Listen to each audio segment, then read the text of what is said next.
Selamat siang, Pak Rudi dan teman-teman sekalian. Saya Jeremy Dextra Jonathan dari Teknik Industri. Pada siang hari ini saya akan mempresentasikan tentang promotion.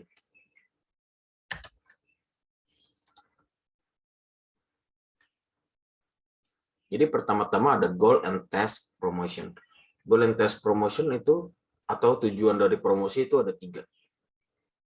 Yaitu ada informing, ada persuading, ada reminding.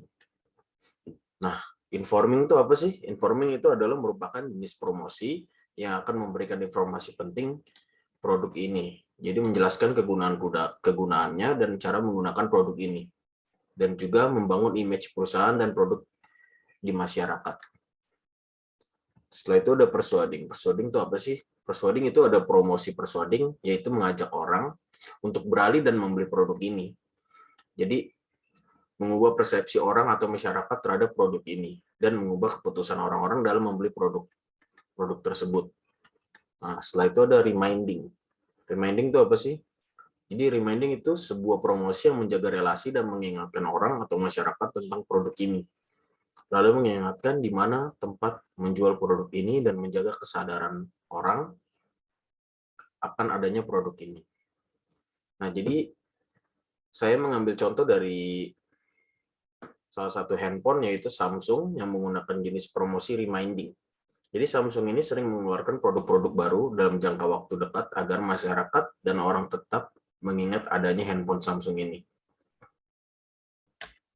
Nah, setelah itu kita menuju ke promotion mix. Jadi promotion mix itu ada 5 macam. Itu ada advertising, ada direct marketing, ada sales promotion, ada personal selling, ada public relation. Nah, pertama-tama saya akan menjelaskan tentang ini dulu. Advertising. Jadi advertising itu apa sih? Jadi advertising adalah segala bentuk presentasi atau produk, ide promosi jasa ataupun barang. Nah, setelah itu direct marketing, yaitu adalah sebuah hubungan langsung dengan konsumen yang ditargetkan agar kedua belah pihak segera memperoleh hubungan yang baik. Jadi setelah orang-orang tertarik dengan iklan-iklan yang ada dilihat di jalanan atau di belakang motor, mereka akan langsung melihat atau membuka aplikasi Shopee. Nah, setelah itu ada sales promotion.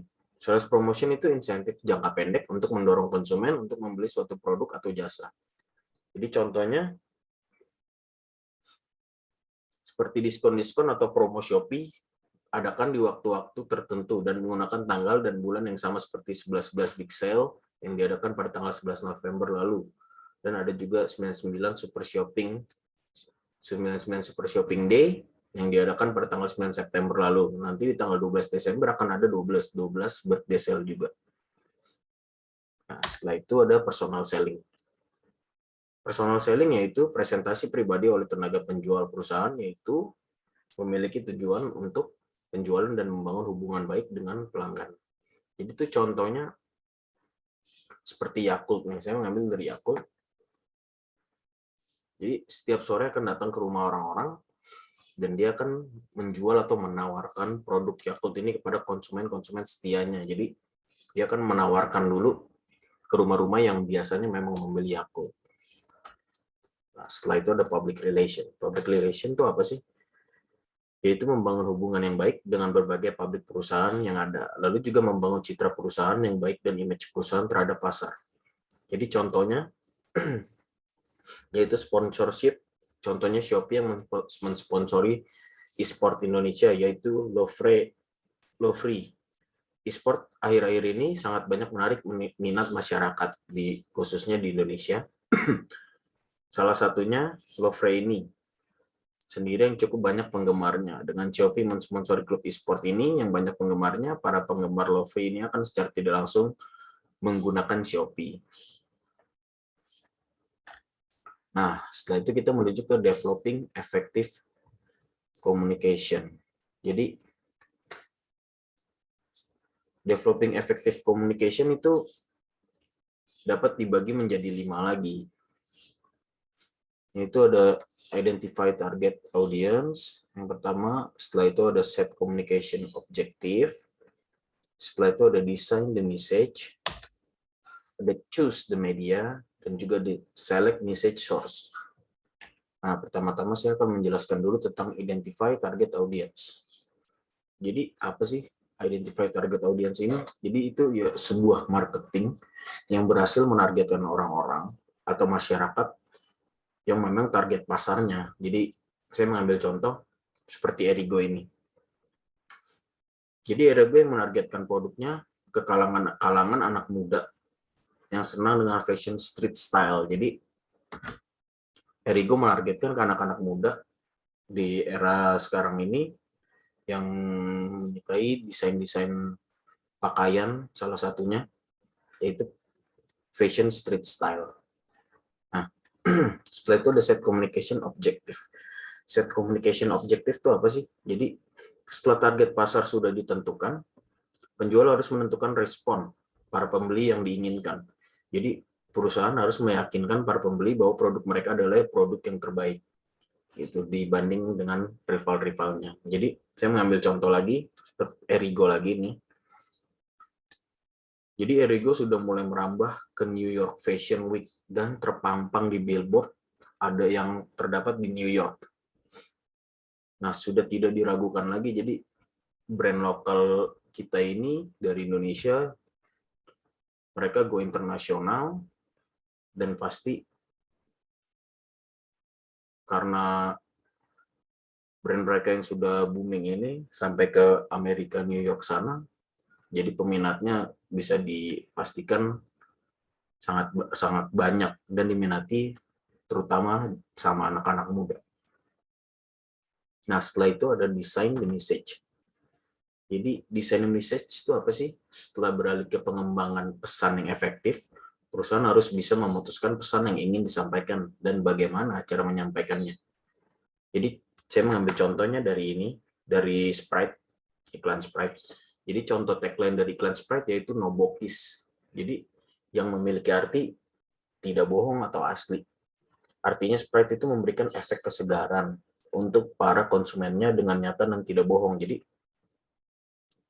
kadang ada beberapa contoh-contoh desain the message-nya itu dibuat-buat. Jadi di saat kita membeli, kita tidak mendapatkan sensasi yang dijanjikan di iklan ini.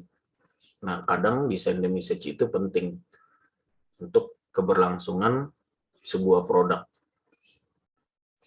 Nah, setelah itu kita menuju ke choose the media. Choose the media itu perusahaan harus memilih cara saluran untuk berkomunikasi dengan para pelanggannya. Jadi ada dua jenis, yaitu personal dan non-personal. Nah, jadi saya mengambil contoh dari Erigo lagi. Jadi Erigo ini yang memilih pemasarnya melalui komunikasi non-personal.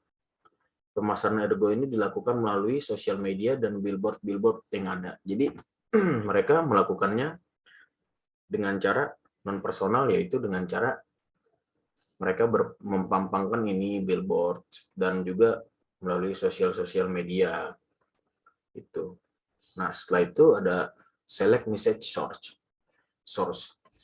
Nah, select message source itu apa sih? Jadi yang terakhir ini yaitu mencari orang yang cocok dalam membawakan pesan tersebut agar orang semakin tertarik untuk membelinya. Nah, saya ambil contoh lagi dari Erigo juga. Jadi Erigo itu bekerja sama dengan banyak artis, khususnya di Indonesia sebagai brand ambasadornya. Jadi bisa dibuktikan juga dengan hasil penjualan Erigo per bulan mencapai miliaran. Jadi secara tidak langsung artis-artis ini mereka dapat menginfluence khususnya ya followers mereka atau orang-orang yang pengikut artis-artis tersebut untuk membeli brand-brand dari merek Erigo ini dan membuktikan bahwa ya brand Erigo ini juga tidak kalah saing dengan brand yang lain dan brand ini terbaik gitu. Nah, jadi ini daftar pustaka yang saya ambil dari beberapa sumber. Sekian presentasi dari saya, Jeremy Dextra. Mohon maaf bila banyak salah kata. Saya ucapkan terima kasih.